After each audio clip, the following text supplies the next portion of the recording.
John was affectionately known for his love of sports. John's love of sports began at the tender age of 5 years old, playing football for the North Shore Stallions.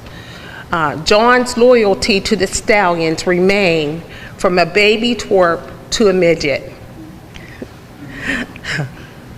While many other community teams attempted to enlist John's football expertise, he remained a North Shore Stallion. John's love for basketball began at the Pittsburgh Project, Urban Impact, Allegheny Elementary School, Allegheny Middle School, and Alderdice High School.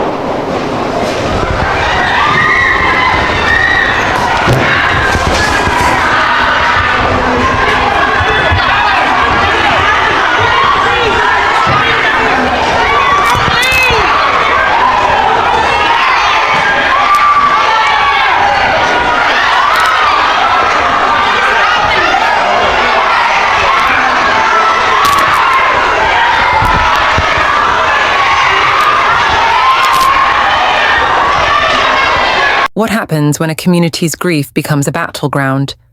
What does it take to break the cycle of violence? Stay tuned, because in this video, we're going to uncover everything about the shooting at John Horniz Jr.'s funeral and the system that failed him. Welcome to Murder We Heard TV. The live stream inside Destiny of Faith Church started like any other service. Soft hymns, solemn faces, and a pastor's voice filling the sanctuary. Then a furious rattling of gunfire cut through the speakers. I don't know who did this, but whoever did this, let me tell you something. God gonna have his way with you, because there was no reason for this to happen today. Her words, broadcast to phones across Pittsburgh, marked the latest chapter in a cycle of violence already spinning out of control.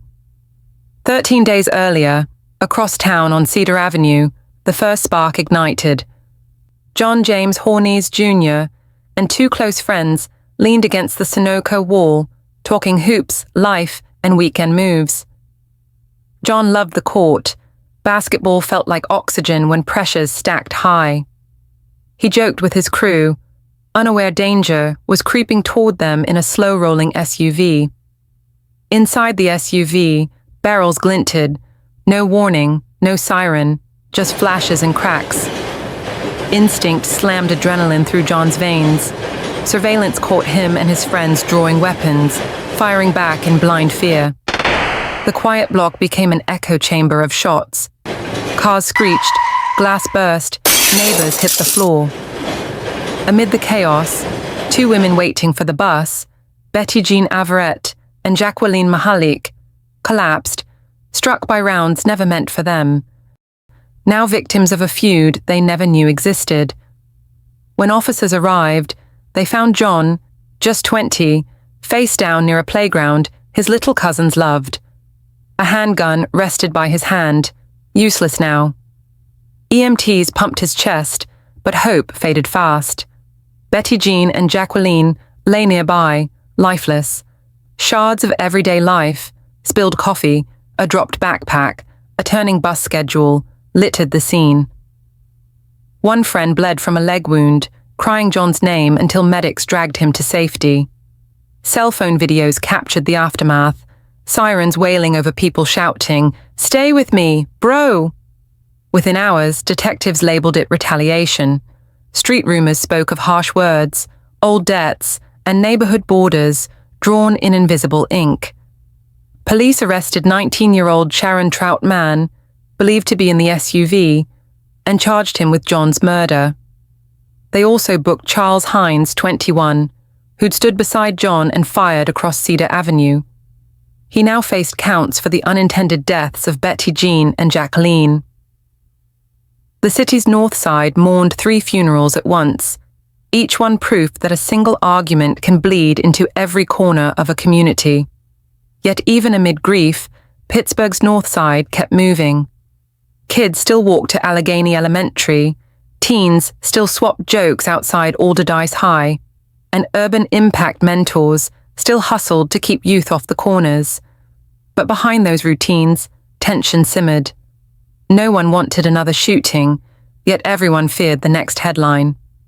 Inside John's house, his godmother planned a farewell worthy of his big heart. She chose Destiny of Faith Church, bright stained glass, a choir he once clapped along to. She picked white lilies, edited the obituary, and, as if she sensed danger, decided to ask for police protection, putting finishing touches in the final details: dress code, who would read scripture, where the family bus should park. A Friday, October 28th, 2022. Mourners filled Brighton Heights with black attire and heavy eyes. In a somber moment, outside though, two figures in all black circled: Sean Davis, 19, and Hezekiah Nixon, 16. One tucked a pistol under his hoodie, the other carried his gun in plain sight. Cameras recorded every calculated step. Inside, the pastor asked the congregation to bow their heads. Outside, the teens positioned themselves by the entrance. At 12:04 p.m., the first volley shattered the silence. Bullets ripped through doors, pews, and stained glass. Screams rose as people hit the floor. Middle School and Alderdice High School.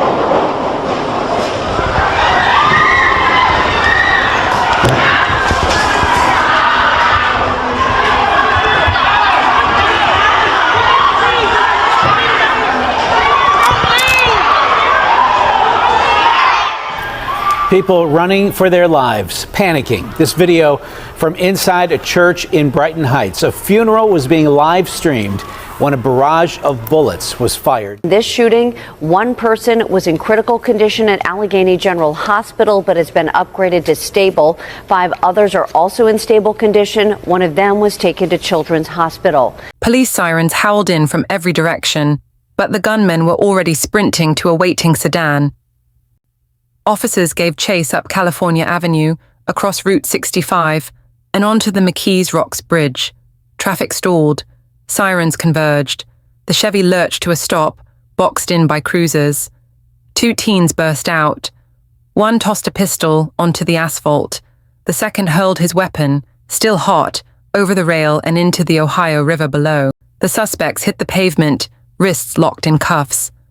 IDs confirmed their names: Sean Davis, 19, and Hezekiah Nixon, 16.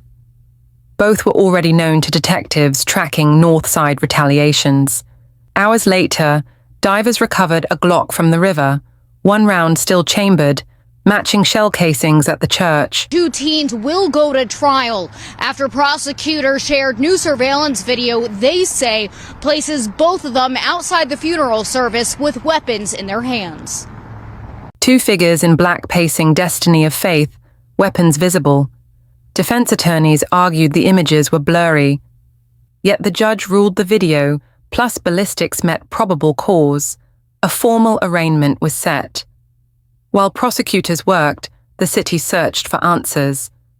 John's godmother revealed she had pleaded for police presence, fearing rumors of retaliation spreading through Cedar Avenue chat threads. Records showed 2 officers were assigned, but a routing error sent them to the wrong funeral home. They found an empty chapel, radioed all clear, and drove off. We need to make sure that this never happens again. And we will be working around the clock to do whatever's necessary. Why wasn't backup dispatched the moment the assignment changed? Why no patrol cars stayed on standby?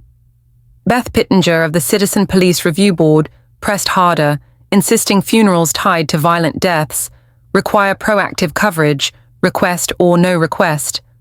Schools near Brighton Heights went into soft lockdown.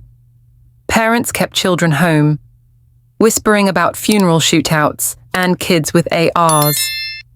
Urban Impact Mentors organized emergency counseling at Allegheny Middle. Too many had seen goodbyes turn into battlegrounds. Judge Michelle Santacola surveyed the packed courtroom, then pressed play on the surveillance clip. Sean Davis and Hezekiah Nixon circling the church, weapons flashing. Gasps rippled through rows of relatives and reporters. The judge's gavel struck. Enough. The Commonwealth has met its burden. A formal arraignment date was set. Both teens remained jailed without bond. John Horniz Jr.'s godmother clutched a photo of him in a basketball jersey. Tears fell as she repeated the words she once told a news crew. Too many young people are being lost at staggering rate. Her grief filled the silent space between every legal argument. Prosecutors outlined possible sentences, decades, maybe life. Defense lawyers insisted identity remained uncertain, pointing to grainy pixels and masked faces. Casey White reminded reporters, "You cannot tell who these suspects are that did the shooting," yet ballistics and the recovered Glock anchored the state's case. Outside Allegheny County Courthouse, community organizers held candles despite daylight. Gun violence interrupters fanned through Brighton Heights, knocking on doors, offering mediation before grudges reached triggers. Credible messengers met teens at basketball courts John once ruled, urging them to trade bravado for scholarships. Allegheny Middle hosted trauma counselors. A teacher led breathing exercises, whispering, "Inhale hope, exhale fear." Some children still jumped at locker slams, still traumatized from the shootings. Meanwhile, John's mother chose to speak at every vigil. She held her son's scuffed sneakers high and declared, "John loved this city. Pittsburgh must love its sons back." Her voice cracked but never broke. Inside the courtroom, pretrial motions stacked high. Prosecutors secured DNA swabs from the recovered weapon. Defense filed requests to suppress certain footage. Reporters asked Detective Miles if retaliation threats persisted. He nodded grimly. A week later, Destiny of Faith held a joint memorial for Betty Jean Averett and Jacqueline Mahalik. Their families sat front row, clutching folded bus schedules found in the victims' purses. The pastor paused mid-eulogy, raised both hands and thundered, "We claim this ground for peace." Applause rose, soft but defiant. City Council fast-tracked funding for ShotSpotter expansion, but activists insisted technology alone could not heal trauma. They demanded career pipelines, mental health clinics, and stricter gun theft penalties.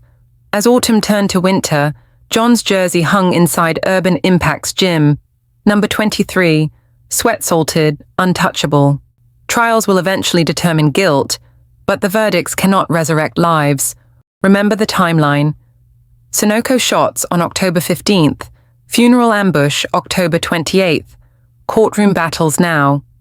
Remember the names: John Horniz Jr., Betty Jean Averett, Jacqueline Mahalik, Sean Davis, Hezekiah Nixon. Remember the question every parent asks at night: will my child come home?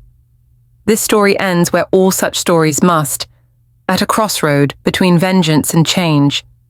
One road repeats Cedar Avenue forever. The other demands courage, investment, and relentless love. Which path Pittsburgh walks will echo far beyond Brighton Heights. What if the system had shown up for John's family that day? How many more lives could be saved if we chose prevention over reaction? Think about it, and let us know your thoughts in the comments. This is Murder We Heard TV, where we never stop asking the hard questions. If this narration reached you, share John's name, share Betty Jean's smile, share Jacqueline's kindness. Speak them aloud so memory outshoots firearms. Peace is possible, but only if we insist.